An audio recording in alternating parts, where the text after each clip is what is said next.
యూట్యూబ్లో ఎవరు చెప్పని కొన్ని డీటెయిల్స్ అండ్ ఇంట్రెస్టింగ్ థియరీస్ని బిల్డ్ చేసి మీ ముందు తీసుకొచ్చాను. Like introduction to Raya video, teaser and poster అన్ని చెక్ చేసి కొన్ని డీటెయిల్స్ కలెక్ట్ చేసి ఈ వీడియో చేశాను. Hello everyone, welcome back to solid movie stuff. నేను మీ SRB. కంటెంట్లోకి వెళ్ళిపోతాం. మన వీడియోస్ నచ్చితే లైక్ చేసి షేర్ చేయండి. Need you support guys, support me, subscribe చేయడం మర్చిపోకండి. Thank you.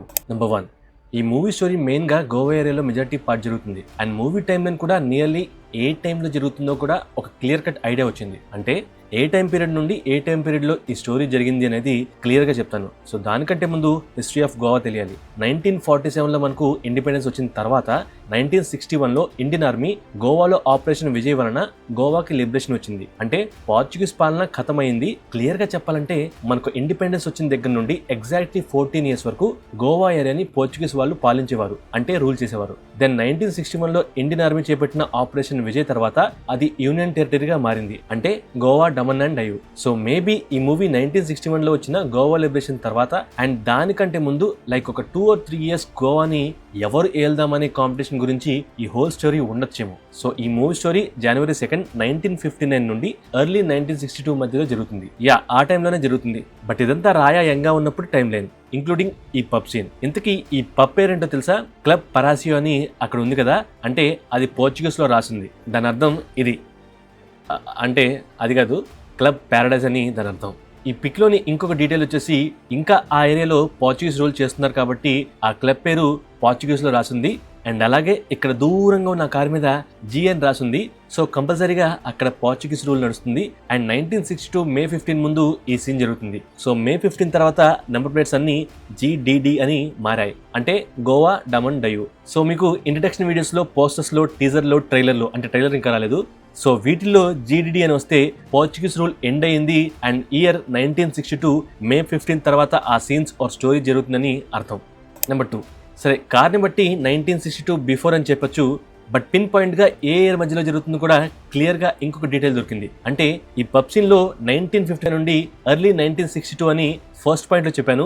అది ఎగ్జాక్ట్లీ ఎలా చెప్తున్నావు బ్రో అని అడిగితే అదొక గెస్, బట్ దానికి ఒక స్ట్రాంగ్ డీటెయిల్ సపోర్ట్ చేస్తుంది. ఆ డీటెయిల్ వచ్చేసి ఈ ఇమేజ్. ఇక్కడ ఈ పాప జలుబు చేస్తుంది అనుకుంటా, ఏదో పీలుస్తుంది అనుకుని చూసేకండి, పీల్చేది కాదు, పీల్చడానికి యూజ్ చేసి ఆ నోట్ ని చూడండి. అండ్ ఇక్కడ కూడా ఆ పాపని కాదు, ఆ నోట్స్ ని చూడండి. ఆ నోట్ పేరు వచ్చేసి ద పోర్చుగీస్ ఎస్క్యూడో అంటారు. ఈ నోట్స్ తో 1958లో గోవాలో మన ఇండియన్ రూపియాని రీప్లేస్ చేశారు. బట్ ఈ కనిపిస్తున్న డిజైన్ వచ్చేసి 2nd January 1959లో పోర్చుగీస్ లో ప్రింట్ చేసి ఇండియాకి తీసుకొచ్చేవారు. అండ్ ఈ నోట్ ప్రింట్ అయిన దగ్గర నుండి మన దేశానికి, అంటే గోవాకి రావడానికి దాదాపుగా 6 months టైం పట్టిందంట. సో 1959 జూన్ తర్వాత ఈ నోట్ ఇండియాలో సర్క్యులేషన్ లో ఉంది టిల్ May 15, 1962.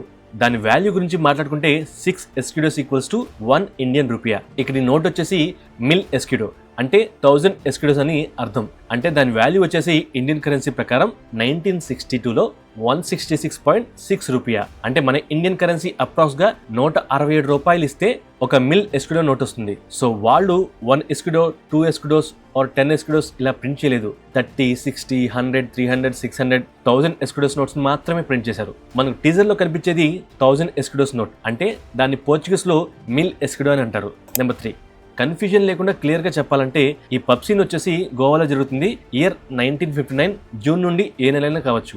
ఆర్ కొత్త నోట్స్ ఇండియా వచ్చాయని చెప్పి అక్కడి గవర్నమెంట్ అక్కడున్న బిగ్ షాట్స్ ని ప్రైవేట్ క్లబ్ లో పార్టీకి పిలిచుండొచ్చు, చెప్పలేం. అప్పట్లో హైయెస్ట్ వాల్యూ ఉన్న నోట్స్ తో అక్కడి ఫారినర్స్ వేరే పనులకు యూజ్ చేయడం మనం గమనించవచ్చు. అంటే నోట్స్ చాలా కొత్తగా ఉన్నాయి. సో ఆ పార్టీలో రాయా ఉన్నాడు. So he is already a established big shot. And ఒక డీటెయిల్ ఏంటంటే ఈ నోట్స్ ఇండియాకి వచ్చిన 2.5 years తర్వాత, అంటే 1959 జూన్లో ఈ నోట్స్ వస్తే 1961 December 19th Indian army, navy, air force గోవాని లిబరేట్ చేసింది. అప్పటి వరకు గోవా మాది అని పోర్చుగీస్ వాళ్ళు 1947 నుండి 1961 వరకు ఖాళీ చేయలేదు. సో 1961లో December 19th ఇండియాకి ఫుల్ ఫ్రీడమ్ వచ్చింది. అంటే no foreigners are there to rule Indian states. అంటే ఫ్రెంచ్ వాళ్ళు 1954లో వెళ్ళిపోయారు, పోర్చుగీస్ వాళ్ళు గోవా నుండి 1961 ఎండ్లో వెళ్లాల్సి వచ్చింది. అయితే స్టోరీకి ఈ హిస్టరీకి సంబంధం ఏంటి అని అడిగితే మన గెస్ థియరీ చెప్తాను. 1961 డిసెంబర్లో వాళ్ళు లొంగిపోయి వెళ్ళిపోయిన తర్వాత 1962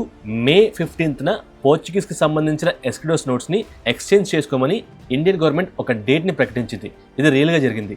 అంటే 2016 డిమానిటైజేషన్లో 1000 నోట్స్ ఎక్సెట్రా ఎలా బ్యాన్ చేసిందో సేమ్ అలాగే 1962 మే 15th కూడా డిమానిటైజేషన్ గోవాలో జరిగింది. అది కూడా 1 month టైం పీరియడ్ ఇచ్చారు. అంటే అప్ టు June 15, 1962 లోపు నోట్స్ అన్ని మార్చుకోవాలి. సో అప్పుడు ₹1 ఈక్వల్స్ టు 6 ఎస్క్యూడోస్. అంటే ఎవరి దగ్గర ఎస్క్యూడోస్ ఉంటాయో వాళ్ళు ఇండియన్ కరెన్సీలోకి మార్చుకోవాలి. బట్ రియల్ గా ఇండియాలో ఏం జరిగిందంటే 500 ఎస్క్యూడోస్ మాత్రమే క్యాష్ గా ఎక్స్చేంజ్ చేసి ఇస్తారు.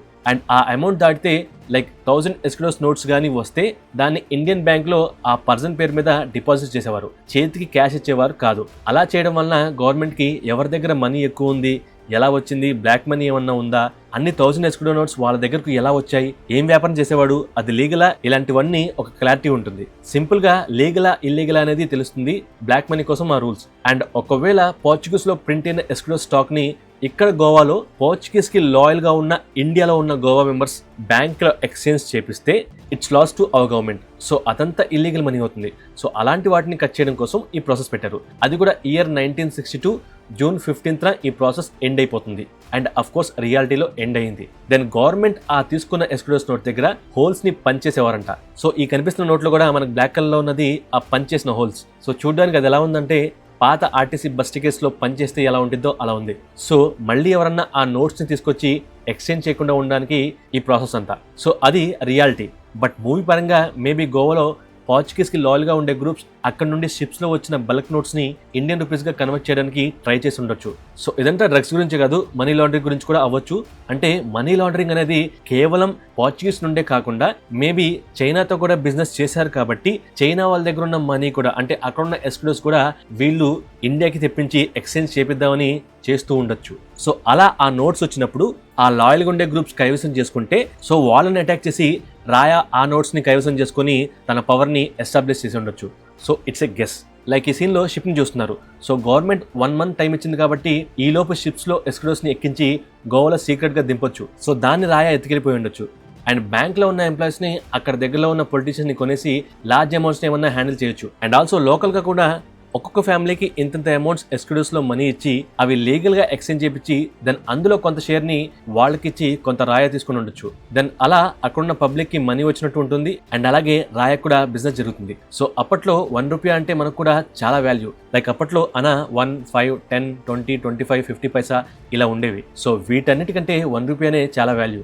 సో అలాంటిది 6 ఎస్క్యూడోస్ ఇస్తే ₹1 ఇస్తున్నారు. సో ఒక షిప్ లోడ్ ఆఫ్ ఎస్క్యూడోస్ అంటే చాలా చాలా వాల్యూ ఎక్కువ. అండ్ ఆ మనీ అంతా ఆ షిప్ లో నుండి కొట్టేసిందే కాబట్టి ఎలా చూసినా రాయాకే profit. So it's all about money and power. So ఇదంతా జస్ట్ ఏ థియరీ.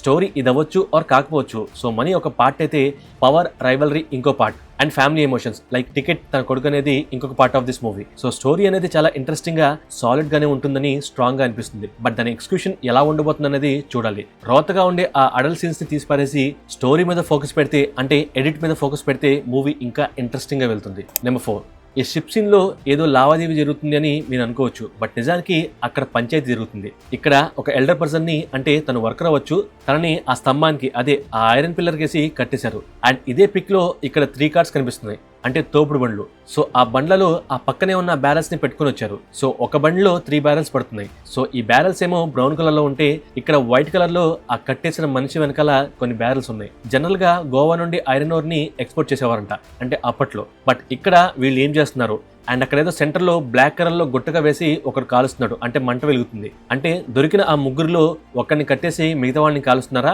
లేక ఏదైనా బ్లాక్ కలర్ లో ఉన్న మెటీరియల్ ని కాలుస్తున్నారా ఏమో. అండ్ ఇదే పిక్ లో ఈ వేర్ హౌస్ గోడ మీద పోర్చుగీస్ లాంగ్వేజ్ లో రాయబడి 3 వర్డ్స్ కనిపిస్తున్నాయి. ఫస్ట్ వర్డ్ వచ్చేసి లిస్బోా, అంటే లిస్బన్. సెకండ్ వర్డ్ టెక్స్టీస్, అంటే టెక్స్టైల్స్ లాగా అనిపిస్తుంది but not sure. Third word C O, అంటే కంపెనీ అని అర్థం. అంటే లిస్బన్ వచ్చేసి Portuguese capital city. So it's Lisbon textiles company. ఇలాంటి ఒక పేరు పెట్టుకుని వీళ్ళు వాళ్ళకి నచ్చింది ఇంపార్టెంట్ ఎక్స్పోర్ట్ చేస్తున్నారు. నెంబర్ 5, ఈ పిక్ లో క్లబ్ ప్యారడైస్ ముందు రాయా దిగి సిగార్ వెలిగించడం అదంతా చూసాం. అండ్ ఇక్కడే కార్కున్న నెంబర్ ప్లేట్ డీటెయిల్ కూడా ఆల్రెడీ చెప్పాను. అండ్ క్లబ్ ప్యారడైస్ అంటే మన ప్రజెంట్ టైం లైన్ ప్రకారం అదొక పబ్. 1959 లో కూడా పబ్ లోకి వెళ్ళడానికి ఎంట్రీ లైన్ ఉంది. వీళ్ళందరూ పబ్ లోకి వెళ్ళడానికి వెయిట్ చేస్తున్నారు. అండ్ అలాగే ఇక్కడ కనిపిస్తున్న వైసిటీ గేమ్ లో ఉన్న ఇల్లు లాగా ఈ బిగ్ హౌస్ లో బిగ్ పార్టీ జరుగుతుంది. But it's a wedding party, maybe reception అయి ఉండొచ్చు. లైక్ ఇక్కడ బార్ ఉంది, అక్కడక్కడ రౌండ్ టేబుల్స్ పెట్టారు. ఆ ఏరియా సెంటర్ లో టీ షేప్ లో ఒక లెందీ టేబుల్ పెట్టారు. ఇట్స్ ఫర్ డైనింగ్, అంటే భోజనాలు చేయడం కోసం. బ్రైడ్ అండ్ బ్రైడ్ గ్రూమ్, అంటే పెళ్లి కూతురు పెళ్లి కొడుకు కోసం ఇక్కడ స్టేజ్ ఏర్పాటు చేశారు. దానికి ఎదురుగా ఆర్క్ షేప్ లో చైర్స్ పెట్టారు. ఇక్కడ lovely music, no live music పెట్టారు. జస్ట్ అలా పెళ్ళైన ఫ్యూ అవర్స్ లో ఈ రిసెప్షన్ జరుగుతుంది. ఎలా అంత పర్ఫెక్ట్ గా చెప్తున్నా బ్రో అంటే, ఈ స్టేజ్ ముందు ఆ పెళ్లి జరిపించిన ఫాదర్ కనిపిస్తున్నారు. మేబీ పెళ్లి జరిపించిన తర్వాత పార్టీలో ఇక్కడ ఎవరితోనో మాట్లాడుతున్నట్టుగా క్లియర్ గా కనిపిస్తుంది. సో జస్ట్ అలా పెళ్ళైంది అండ్ పెళ్లి కూతురు పెళ్లి కొడుకు వాళ్ళు ఆ హౌస్ నుండి స్టేజ్ దగ్గరకు నడిచి వచ్చే ఆ పాత్వేలో టీ షేప్ లో డైనింగ్ టేబుల్స్ వేశారు. దెన్ వాళ్ళందరూ పార్టీని ఎంజాయ్ చేస్తున్నారు. సో పెళ్లి అయిపోయిన తర్వాత ఈ డైనింగ్ టేబుల్ ని ఆ వేలో అలా అరేంజ్ చేశారు. సో స్టేజ్ వెనకాల సముద్రం ఉంది అండ్ అటుండి కూడా ఎవరో షిప్స్ వేసుకుని, అదే యాట్ వేసుకుని పెళ్లికి వచ్చారు. అండ్ అలాగే ఆ బార్ వెనకాల కార్ పార్కింగ్ ఏరియా ఉంది. నెంబర్ 6. సో ఇక్కడ కనిపిస్తున్న ఈ సీన్ వచ్చేసి ఈ హౌస్ లోపల సీన్. అంటే పెళ్ళైన తర్వాత పార్టీ జరుగుతున్న సీన్. తను ఇష్టపడ్డ అమ్మాయి పెళ్లి ఏమైనా జరుగుతుందా అంటే, రాయాని కావాలని కాదని తను ఈ పెళ్లి చేసుకుంటుందా ఏమో, ఎవరి పెళ్ళో నో ఐడియా. బట్ ఈ పెళ్లి పార్టీలో కార్ సీన్ లో రాయా ఎవరినో కెలుగుతాడు అండ్ దెన్ అక్కడ నుండి ఈ కార్ చేసే సీన్. ఆ కార్స్ అన్నిటిని తప్పించుకున్న తర్వాత ఇలా ఇక్కడికి వచ్చి తాగుతూ ఉండొచ్చు, ఆర్ ఇలా తాగేసి కార్ చేసే సీన్స్ చేసుకుంటూ వాళ్ళని తప్పించుకొని ఈ హౌస్ లోకి వచ్చి పార్టీని ఏమన్నా డిస్టర్బ్ చేసి వెళ్ళిపోతాడా? So no idea. బట్ ఇవన్నీ ఒకే సీక్వెన్స్ లో ఉన్న సీన్స్. అండ్ ఆల్సో ఇది కూడా అక్కడ సీనే. నెంబర్ 7. శ్మశానం సీన్ లో కార్ నెంబర్ ప్లేట్ లో జీడీడీ అని ఉంటుంది. సో ఇట్స్ 1962 తర్వాత సీన్స్. అంటే ఆ టైంలోనే గవర్నమెంట్ నెంబర్ ప్లేట్స్ ని జీడీడీగా మార్చింది. సో ఈ సీన్ లో ఒక శవపేటకి తీసుకొచ్చి ఖననం చేస్తున్నప్పుడు విలన్ గ్యాంగ్ అక్కడికి వచ్చి అక్కడున్న ఫ్యామిలీ మెంబర్స్ ని ఖాళీ చేయాలని పంపించేస్తారు. దెన్ రాయా రాగానే ఆ గ్రెనేడ్స్ పేలగానే ఆ చనిపోయిన బాడీ ఫ్లెష్ విలన్ ఫేస్ మీద పడినట్లుగా చూపిస్తారు. అంటే ఆ శవపేటిక కింద గ్రౌండ్ లో గ్రెనేడ్ పెట్టి ఆ బాక్స్ మొత్తాన్ని పేల్చేసి ఉండొచ్చు. అంటే పోర్చడానికి ఏమీ లేకుండా చేసి ఉండొచ్చు. అంటే ఇక్కడ కార్స్ దగ్గర వైర్స్ లింక్ చేసి శ్మశానం మొత్తం గ్రెనేడ్స్ పెట్టి పేల్చారు. సేమ్ అలాగే శవపేటిక కింద కూడా అది పెట్టేసి విలన్ కి మనశ్శాంతి లేకుండా చేసి ఉండొచ్చు. సో గ్రెనేడ్ సీన్ కంటే ముందు యాక్చువల్ గా అక్కడ ఇద్దరు చనిపోయారు. ఫస్ట్ ఫ్యామిలీ వాళ్ళు వచ్చి ఖననం చేస్తుంటే, అంటే పూడుస్తుంటే ఒక మాఫియా గ్యాంగ్ వాళ్ళు లేట్ గా వచ్చి అక్కడున్న వాళ్ళను పంపించేస్తారు. అంటే లిటరల్ గా తరిమేస్తారు. అందుకనే ఆ ఫ్యామిలీ విత్ కిడ్స్ కంగారుగా వెళ్ళిపోవాల్సి వస్తుంది. నేను స్టార్టింగ్ లో వీళ్ళందరూ సేమ్ ఫ్యామిలీ అనుకున్నా, బట్ ఇక్కడ 2 గుంతలు తవ్వేసినట్టుగా క్లియర్ గా టాప్ వ్యూలో కనిపిస్తుంది. సో ఆ 2 గుంతల్లో ఉండాల్సిన వాళ్ళు వేరే వేరే ఫ్యామిలీస్కి చెందిన వాళ్ళు చనిపోయారు. సేమ్ టైంలో ఖననం చేయడానికి శ్మశానానికి వాళ్ళ ఫ్యామిలీస్ వస్తారు. అండ్ అదే టైంలో రాయా వాళ్ళను అటాక్ చేస్తాడు. ఇక్కడ కనిపించే ఓపెన్ ఏరియా వరకు మాత్రమే ఆ శ్మశానం లేదు. ఆ కనిపిస్తున్న చెట్ల కింద కూడా శ్మశానం ఉంది. ఇట్స్ ఏ బిగ్ శ్మశాన వాటిక. అంటే ఆ ఫ్యామిలీ వాళ్ళను తరిమేసే టైంలో లోపల గంగ కూడా తన ఫ్యామిలీ మెంబర్స్ కి పూలు పెడదామని లోపలికి వచ్చి అక్కడే ఇరుక్కుపోతుంది. గంగ అంటే నయనతార గారు. బట్ విలన్ గ్యాంగ్ తనను చూడకుండా అక్కడే దాక్కుని ఉంటే రాయా వల్ల ఆ ఫైట్ గంగ వరకు చేరుకుంటుంది. సో అందుకనే ఈ రాకెట్ వచ్చి అలా పడుతున్న టైంలో అండ్ ఆ చుట్టూ చెట్లు ఉన్నట్లుగా క్లియర్ గా చూపిస్తారు. అలా గంగను ఫస్ట్ టైం రాయా అక్కడే చూసుండాలి. సో ఇదంతా 1962s లో ఆ టైం పీరియడ్ లో జరుగుతుంది. సో రాయా హెయిర్ ఆ టైంలో షార్ట్ గా ఉంది. అండ్ ఈ పిక్ లో కనిపిస్తున్న హీరోయిన్ నయనతార గారే అని ఎలా చెప్తున్నా బ్రో అంటే, తన ఫేస్ క్లియర్ గా కనిపిస్తుంది. అయినా సరే ఇక్కడ తన అటైర్ అంటే ఫస్ట్ లుక్ లో అటైర్ మ్యాచ్ అవుతుంది. లైక్ తన షూస్ బట్టి కన్ఫర్మ్ చేయొచ్చు. నెంబర్ 8. ఈ పిక్ లో కనిపిస్తున్న అమ్మాయి, ఇక్కడ రొమాన్స్ చేస్తున్న అమ్మాయి ఇద్దరు ఒకరే. ఆ డ్రెస్సింగ్ స్టైల్ మ్యాచ్ అవుతుంది. సో తనే నదియా అంటే కియారా అద్వానీ గారు. తనే టికెట్ మదర్ కూడా అవ్వచ్చు. అండ్ ఇక్కడ రాయల్ సర్కస్ లోని ఈ సీన్ లో వెనకాల ఉన్న అమ్మాయి సర్కస్ లో ఉన్న ఏరియాలో ఉంది కాబట్టి నదియా అనుకోవచ్చు. అంటే కియారా అద్వానీ గారు ఛాన్సెస్ ఉన్నాయి. బట్ తను మెలిసా అని నేను అనుకుంటున్నా. అంటే రుక్మిణి వసంత్ గారు అని చిన్న గెస్. అండ్ ఈ ప్లేస్ వచ్చేసి ఖచ్చితంగా పోర్చుగీస్ ఆఫీస్ అవ్వచ్చు, లైక్ కాన్సులేట్, లైక్ ఏ గవర్నమెంట్ ఆఫీస్ ఏరియా. సో ఇక్కడ ఫ్లాగ్ ని బట్టి అది పోర్చుగీస్ వాళ్ళ ఆఫీస్ అని చెప్పొచ్చు. అండ్ అలాగే ఇక్కడ ఎంట్రీ చెక్ అండ్ సేఫ్టీ కోసం ఇసుక బస్తాలు ఉన్నాయి. సో ఈ ఎంట్రన్స్ నుండి వచ్చి ఒక జీప్ ని పేల్చేశారు. అంటే ఇక్కడ ఉన్నది రాయా అండ్ టీమ్. పోర్చుగీస్ వాళ్ళని వాళ్ళ ప్లేస్ నుండి తరిమేసే సీన్ అవ్వచ్చు. సో దీని అర్థం ఆపరేషన్ విజయ్ టైంలో ఇదంతా జరుగుండొచ్చు. సో ఆ వచ్చిన పోలీసులను రాయా వాళ్ళు భయపెడుతున్నారు. నెంబర్ 9. ఈ స్నో ఏరియా జరిగే ఫైట్స్ లో ఇక్కడ రాయాని చూడొచ్చు. జులపల్ జుట్టు వేసుకుని ఉన్నాడు. అసలు అక్కడికి ఎలా వెళ్ళాడు అనేది నో ఐడియా. బట్ ఈ వార్ సీన్ అది గ్యాంగ్ వారా లేక 2 కంట్రీస్ మధ్య జరిగిన వారా అనేది నో ఐడియా. ఒకవేళ గ్యాంగ్ వార్ అయితే biggest mafia and heavy weaponry ఉన్న వాళ్ళతో యుద్ధం చేసినట్టుగా అనుకోవచ్చు. బట్ ప్రీవియస్ పాయింట్స్ లో మూవీ టైం లైన్ చెప్పానుగా 1960s అని. సో ఆ టైం లైన్ లో ఇండియాకి పాక్ కి 1965లో ఒక వార్ జరిగింది. సో ఆ టైంలో కూడా ఇక్కడ కనిపిస్తున్న ఈ ఫ్లైట్స్ పేరు C-130 అంటారు. సో అవి వేసుకొని పాక్ మన మీద అటాక్ కి ట్రై చేసిందంట. అండ్ కొంతమంది పారాట్రూపర్స్ ఇలాగే దూకారంట. బట్ రాంగ్ ప్లేస్ లో పడి ఊరి వాళ్లకు దొరికిపోయారు అండ్ ఆర్మీ వాళ్ళకు చిక్కి కాల్పుల్లో చనిపోయారంట. సో అదంతా పాస్ట్ లో జరిగింది, కానీ ఎడారి ప్రాంతంలో జరిగింది. బట్ ఇక్కడేమో స్నో ఏరియా ఉంది. పైన ఆ ఫ్లైట్స్ వచ్చే లోపు కిందున్న ఆ వెహికల్స్ అన్ని కాలిపోయినట్లుగా చూపిస్తున్నారు. అండ్ అలాగే ఆ గ్యాంగ్ చనిపోయినట్లుగా చూపిస్తున్నారు. అండ్ రాయా ఒక్కడే అక్కడ నిలబడి ఉన్నాడు. సో ఈ ప్లేస్ స్విట్జర్లాండ్ ఆ ఏరియాలో జరిగితే నాకు కూడా ఈ స్టోరీ నో ఐడియా. ఏదో ఫిక్షనల్ స్టోరీతో మూవీలో చెప్తున్నారు అనుకోవడమే. బట్ హిస్టరీకి లింక్ అయ్యి దాన్ని ఫిక్షనల్ గా చెప్తున్నారు అంటే, అది కూడా మన కంట్రీకి రిలేటెడ్ గా అంటే ఒక గెస్ థియరీ ఉంది. అదే ఇక్కడ కనిపిస్తున్న ఈ కొండ ఫిక్షనలే, బట్ సేమ్ ఆల్మోస్ట్ అలాగే ఉండే ఒక ఏరియా రియల్ గా ఉంది. దాని పేరు కరాకోరం K2 మౌంటైన్స్ అంటారు.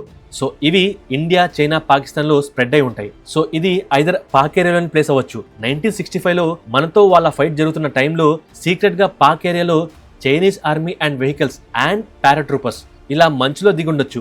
సో ఇక్కడ కనిపిస్తున్న ఆర్మీ కూడా చైనీస్ వాళ్ళది అవ్వచ్చు. పేరుకేమో పాక్తో యుద్ధం, బట్ చైనా దాన్ని వాడుకొని సియాచెన్ లో ఉన్న మన వాళ్ళను చీనీ గవర్నమెంట్ హైర్ చేసిన ప్రైవేట్ మాఫియా గ్యాంగ్స్ ద్వారా యుద్ధం గెలవడానికి చేసిన ప్రయత్నం అవ్వచ్చు. సో అలా ప్రైవేట్ గ్యాంగ్స్ ఇండియాకి చేరుకునే ముందు రాయా తన గ్యాంగ్ తో ఫైట్ చేసి ఉండొచ్చు. Like Rai and Chinese tried అంటే అక్కడ ఫేమస్ గ్యాంగ్స్ కి ఫైట్ జరుగుతున్నట్టుగా, తనను చంపడానికి వచ్చినట్టుగా ఈ పిక్స్ లో క్లియర్ గా చూడొచ్చు. సో ఈ మీటింగ్ ఫెయిల్ అవడం వలన ఇండియాలో డ్రగ్స్ రాకుండా చేసినందుకు ఆ గ్యాంగ్స్ ఇలా చేసి ఉండొచ్చు. ఆర్ మనీ ఎక్స్చేంజ్ అని చెప్పాను కదా, ఆ టాపిక్ మీద కూడా అలాంటిది ఏదన్నా చేసి ఉండొచ్చు. సో అదంతా హోల్డ్ చేసుకుని కొన్ని ఇయర్స్ వెయిట్ చేసి వార్ టైంలో ఆ సిచ్యువేషన్ ని యూజ్ చేసుకోవడానికి ఈ చైనీస్ మాఫియాతో ఆర్మీ వచ్చి ఉండొచ్చు. సో ఇప్పుడు నేను చెప్పింది ప్యూర్ గెస్, అసలు దానికి మూవీకి సంబంధం లేకపోవచ్చు. ఏదో ఒక పాయింట్ దొరికిందని హిస్టరీ అండ్ రాయాని, చైనీస్ పాక్ ఇలా అన్నిటినీ తీసుకొచ్చాను. So it's just a wild theory. And మిగతా కొన్ని డీటెయిల్స్ క్రిస్ప్ గా చెప్పుకుంటే, రాయా హెయిర్ స్టైల్స్ వచ్చేసి ఇంట్రడక్షన్ లో ఇలా ఉంది, ఎక్కువ హెయిర్ లేదు, షార్ట్ గా ఉంది. అండ్ తన బ్యాక్ సైడ్ చూస్తే క్లియర్ గా ఉంది, no tattoos. But old getup లో వీప్ మీద వెనకాల క్రాస్ టాటూ ఉంది. అండ్ ఈ సర్కస్ పిక్ లో హెయిర్ షార్ట్ గానే ఉంది. ఈ క్లబ్ ప్యారడైస్ సీన్ లో కూడా హెయిర్ షార్ట్ గానే ఉంది. శ్మశానం సీన్ లో కూడా సేమ్ అలాగే షార్ట్ గా ఉంది. అఫ్ కోర్స్ ఈ ట్రైన్ ఆపే సీన్ లో కూడా హెయిర్ షార్ట్ గానే ఉంది. అంటే ఇదంతా ఒకే టైం లైన్. అండ్ అలాగే చైనీస్ సెటిల్మెంట్ లో కూడా కొద్దిగా లాంగ్ హెయిర్ ఉంది, అదొక వేరే టైం లైన్. దెన్ ఈ వెడ్డింగ్ సీన్ లో కంప్లీట్ గా లాంగ్ హెయిర్ ఉంది. అండ్ ఈ కార్ సీన్ లో కూడా సేమ్ అలాగే ఉంది. సో మేబీ స్నో సీన్స్ కూడా సేమ్ అదే టైం లైన్ అవ్వచ్చు. సో ఇదంతా ఒక టైం లైన్. అండ్ ఫైనల్ గా ఓల్డ్ గెటప్, ఈ యాస్టర్ సీన్ అండ్ అలాగే ఈ ట్రక్ లో నుండి కాల్చే సీన్. ఆ ముగ్గురు ఒక కార్ ని పిలిచేస్తారు. వాళ్ళ టార్గెట్ రాయా. దాని రాయా వేరే కార్ నుండి బయటకు వచ్చి వాళ్ళతో సోలాగా ఫైట్ చేస్తారు. సో ఇదంతా సేమ్ టైం లైన్. సో అదే టైం లైన్ లో టికెట్ కూడా ఉంటాడు. దొరికిన డీటెయిల్స్ ని గెస్ట్ చేసి థియరీస్ వెళ్ళేసాను. ఇందులో ఏది నిజమో ఏది రాంగో నో ఐడియా. బట్ మన ఎఫర్ట్స్ నచ్చితే సపోర్ట్ మీ గైస్. మన వీడియోస్ నచ్చితే లైక్ కొట్టి షేర్ కూడా చేయండి. సబ్స్క్రైబ్ చేయడం మర్చిపోకండి. Thank you, love you all.